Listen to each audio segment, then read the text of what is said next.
Yesterday was May 9th, 2021. So before I go any further into this video, I want to take the time out to say Happy Mother's Day to all you awesome moms out there. Us sons could not do it without y'all, trust me. If you haven't already, go ahead and like and comment on this video. It really helps me out a lot, helps this channel out, and the more that this channel grows, the more stuff I'll be able to give away. So it benefits both of us in the end. Without further ado, let's go ahead and show you all the way that I weighed in May.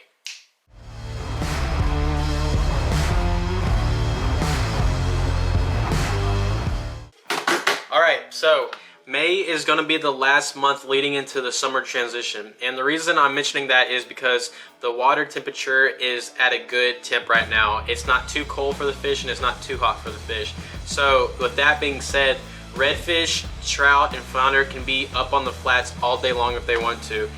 They don't have to go off into the deeper water to find cooler water because the sun's too hot. They don't have to go into the deeper water because it's too cold and the shallow water is too cold for them. So you can be expecting the fish to be on the flats all day long. It's really just a really perfect time to start wading in the month of May. Alright, so let's talk about lures in the month of May. So we still have the small bait hatch going on, the little shad, the little glass minnow, so we're not going anything too large yet. I'm throwing still the 3-inch DOA cow shad lures. The little johns, these are really good for trout, by the way. These little johns, they don't look like anything but like a little cone, but they really work, trust me. As far as top waters go, I'm still throwing those small skitterwalks, the small spook juniors. When I go into my twitch baits, I'm throwing these little softines. See that, folks? A little softine, and the reason I like this softine is because it has a little foil inside that really gives off a good reflection. That, you know, shiny is what we're going for. These little mirrodines work well too, and this is a good one because it imitates one of the best corkys out there, which is a Texas chicken. Another thing you can really do to help you imitate a school of bait fish is and draw reaction strikes is to throw these little spinner baits. So you can attach your little paddle tail onto your knotty hooker jig head down here, and you have a little spoon working at the same time, so it gives off the imitation of a school of bait fish. Also, I really like this jig head right here.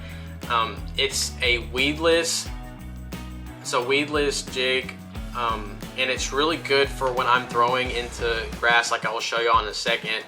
So it keeps all the grass out of the hook and everything. And a little trick for these, if you didn't know, is when you actually attach these, instead of just going up like this, you can still get some grass in there sometimes. So it's a little bass fisherman tip.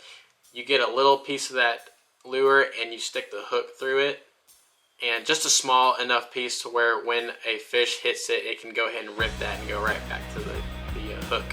But I really like this jig head because it's weedless, like I said, and also has this little spoon on it. It has little dimples, and it really gives off an effect of a school of bait fish going through. So like I said, right now we're still doing the small stuff right now, the 3-inch, the little burner shad by Down South Lures. Really, we're just going for the small lures right now. So next we're going to talk about the techniques of these lures and the different places I'm going to throw them. So when I'm throwing the paddle tails and the little DOA cow shads, what I'm really targeting is redfish and flounder. So I'm going to be throwing those along the shoreline. Anywhere where I think the redfish are really going to be, that's where I'm going to throw them. And the reason for that is when you slowly reel these in, it'll give off, that paddle tail does its work where it's going to be making motion in the water. Also, you can drag these on the bottom. So if you side cast, you just throw right in front of that redfish. You don't even have to move it. Just give it a little twitch and they'll hit it and take off.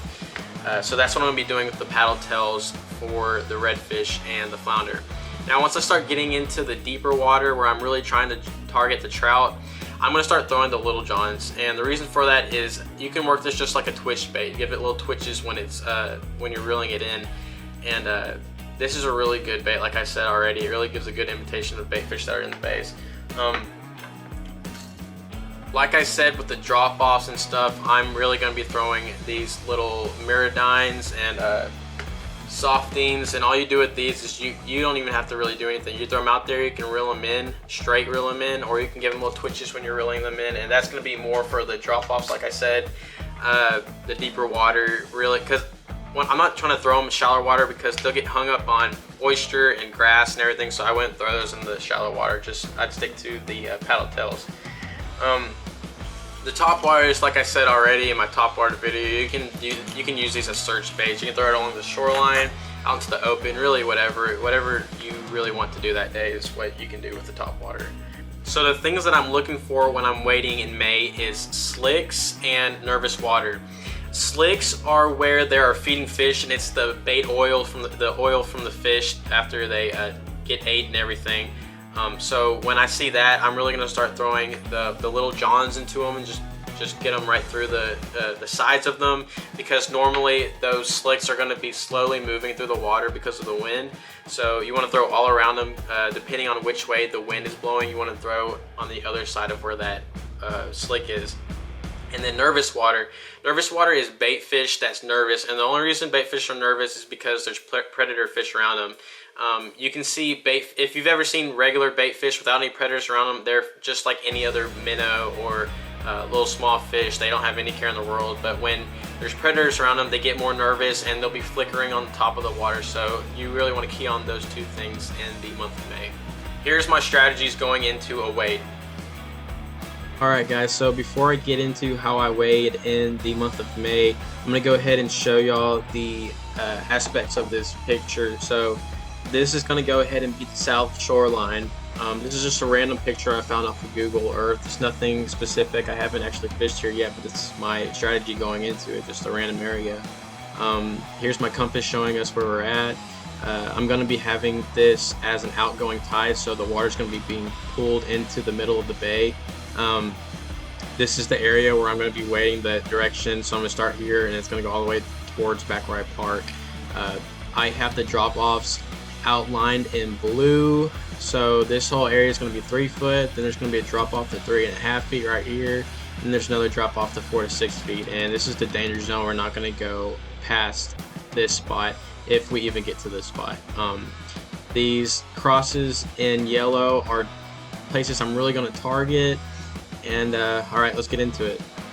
So my whole wade in the month of May is going to be based around bait, and the reason for that is since March all the way leading into May, these are the last few months before the summer transition, there's been a bait hatch forming in these marshy areas, the shad, which is a really good bait.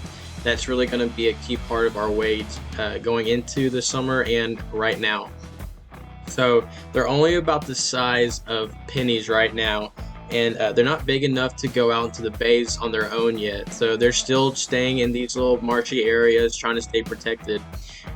So the reason that this area is going to be really keyed is because although they're not big enough to go out into the bay on their own, this outgoing tide will actually push some of the bait out into the bay without them actually wanting to go, and that's why this south shoreline is going to be a really key place along these areas, because a lot of predator fish are actually going to be keyed up right here waiting for the bait fish to be pulled out because of the outgoing tide.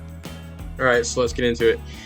I'm going to be parking right here, and then I'm going to start my wade along these grassy areas all the way back towards where I parked, like I said.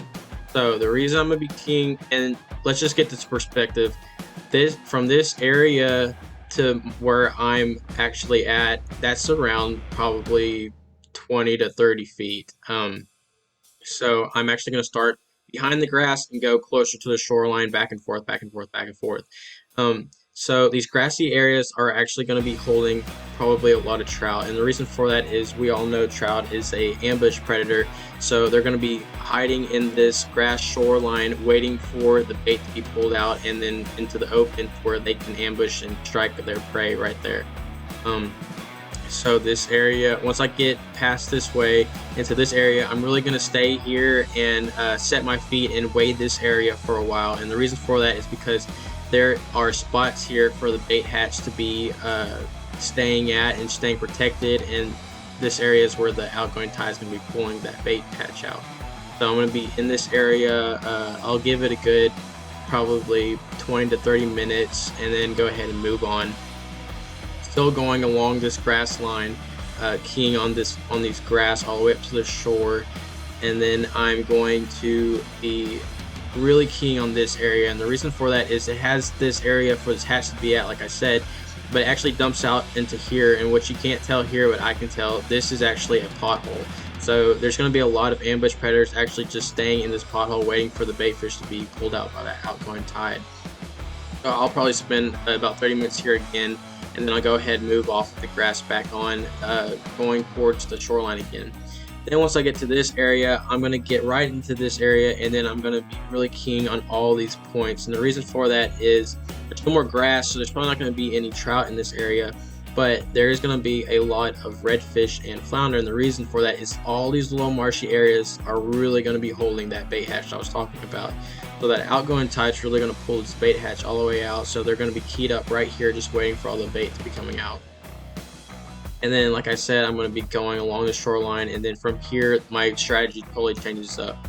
So along all this area, I'm actually only going to be throwing down south lures, paddle tails, DOA cow shad to the 3-inch, you know, something small, trying to match that hatch size.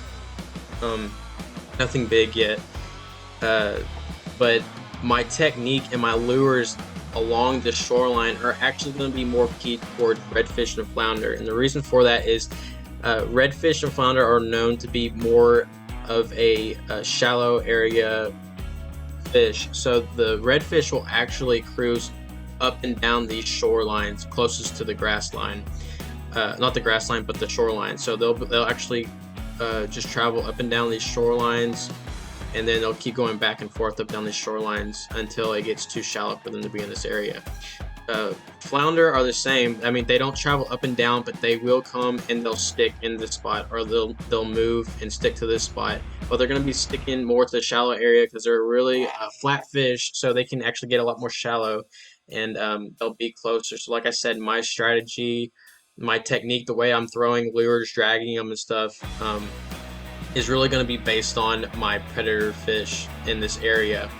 Once I get to this part, I'm going to start keying on these drop-offs. So along these drop-offs, I'm going to start throwing my rat tails, my Little Johns by Mirrolure, my Mirrodines, my Softines, my Twitch baits, you know.